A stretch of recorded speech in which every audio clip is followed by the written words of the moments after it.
And to me, habit means you're going to do the thing without thinking about the thing. So one last question, Jocko. It's a horrible question. I can't believe I'm going to do this.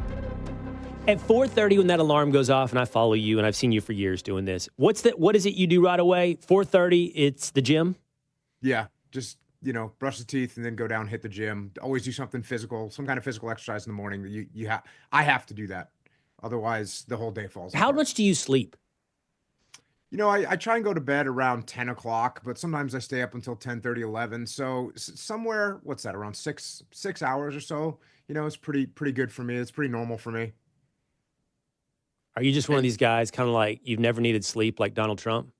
yeah, I wouldn't say I'm like Donald Trump because I've heard he sleeps, 3 hours a night. I've done that before. Yeah. Obviously I was in the military for a long time. So when you're in the military, there's going to be some nights you don't get much sleep. But, and different people it's just biology. Different people need different amounts of sleep. So I know a lot of people need 7, 8 hours of sleep. I'm good with, 5 or 6 hours. Talk to me about this. Can you form habits through this minutia of what you do on a daily basis?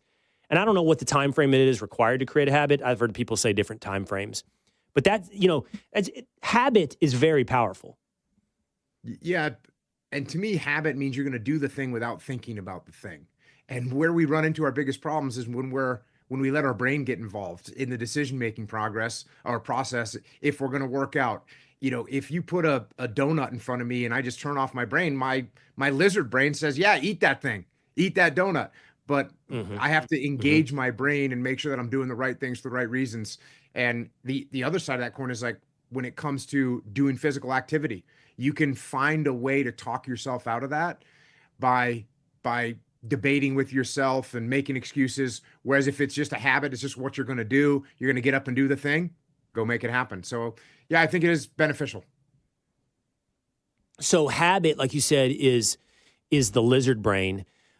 And you've already mentioned it once, and you've done videos again on this, and you've been talking about it for years, but it does, it's such a phrase and it does resonate so much. Discipline equals freedom. So it's like, in order to get to the habit stage, before you even get there, of your lizard brain taking over, there's discipline that is required, which is, I think, a conscious commitment to a certain set of actions. And I love how you talk about it, the limitations of motivation and the power of discipline. Yeah, motivation is just another emotion. It's going to come and go depending on how you feel that day. Well, discipline is consistent. It's going to be there whether you want it to be there or not. You get up and you be disciplined and do what you're supposed to do. And it's counterintuitive for people.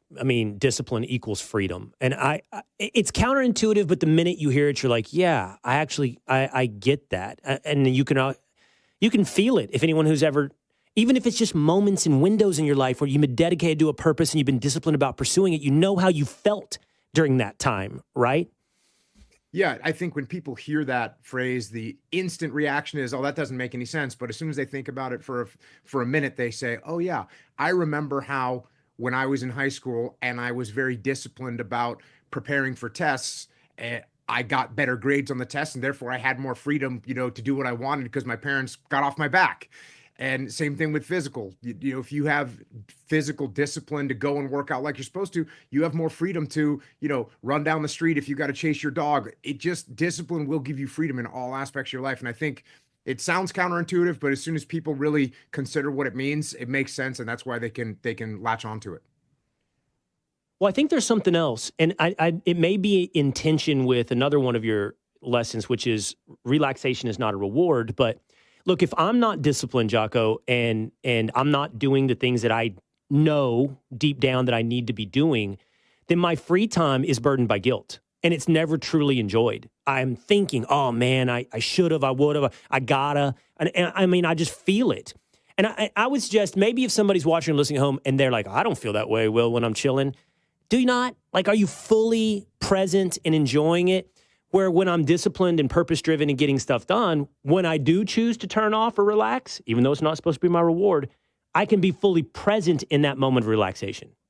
Yeah, well, I don't think there's anybody that would deny that when you do something, whether it's working out, whether it's accomplishing a task that you were supposed to do at your house, whether it's getting a project done for work, everyone knows you feel better when you get done with that thing. And that's exactly what you're talking about. If you stayed in bed on Sunday morning and didn't get up and work out, well, by Sunday afternoon, you know you don't feel as good as you would have had you done the right thing. So yeah, Right. I agree with You've been advising companies about corporate bureaucracy and leadership. And so you've seen this play out in private enterprise, not just the military.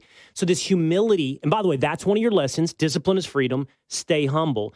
Yeah, absolutely. You see tyrannical leaders, people that, they think that if they stand up and bark orders, and look, the sad thing about it is it works. If I'm in charge of you, Will, if I'm your boss and I yell at you and tell you to do something, it kind of works because what are you going to do? You're going to, you got a job, you want to keep your paycheck. And so you do what I told you, do what I yelled at you to do. And although it works, that reinforces But I my don't do behavior. more. I think, yeah, I think that's the way to lead. Well, now, meanwhile, you're putting in a resume because you want to leave, or if you're in the military, you want to get out of the Right. military.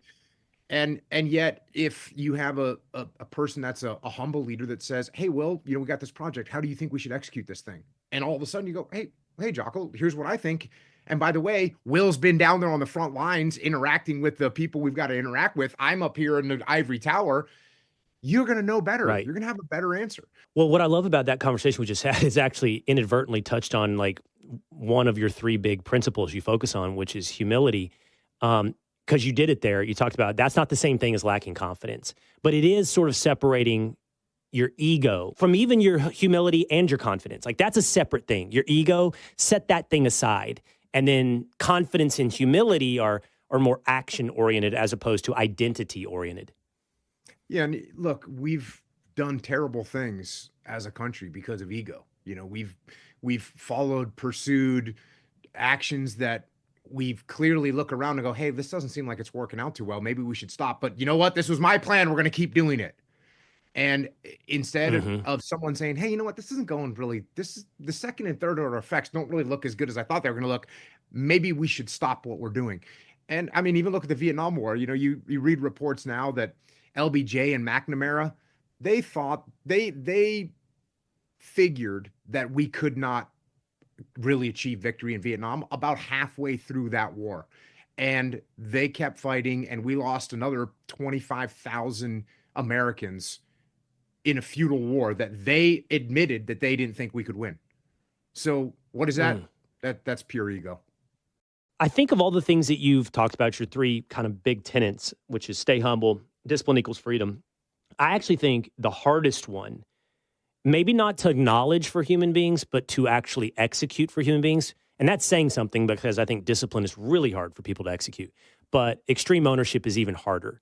And I saw you say a thing about, like people want to focus on young generations. Dude, this is not generational. Like taking ownership of your mistakes, your failures, taking ownership of your entire life is just, it is a difficult thing inside of human nature. Yeah, it is. And the example that I always try and paint for people so that they recognize how intrinsic it is to blame other people and blame circumstances is, I got four kids and, I'd walk into the kitchen and the milk is spilled on the floor. And I look at my son, it's 5-year-old, 6-year-old son and say, "What happened?" And he says, "The milk spilled." Right? The milk spilled. It wasn't him that spilled the milk. It was the milk that spilled.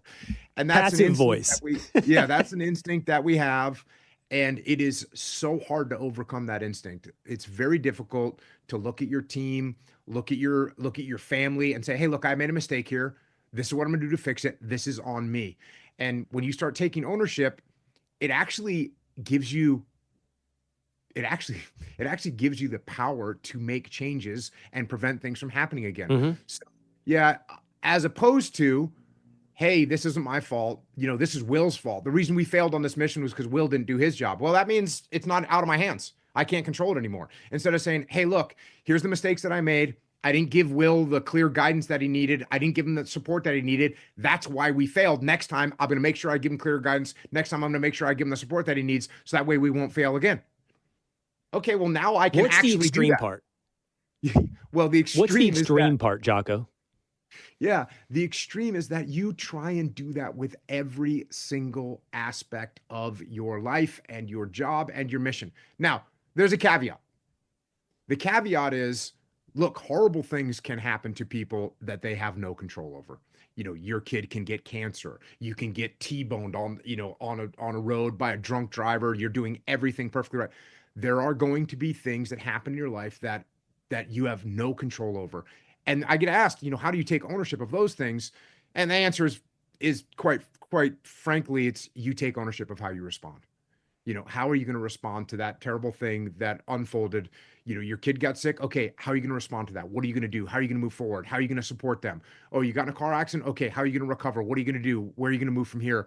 How are you going to take that next step forward? So, but we have the ability, we can take ownership of much more in life than people usually think.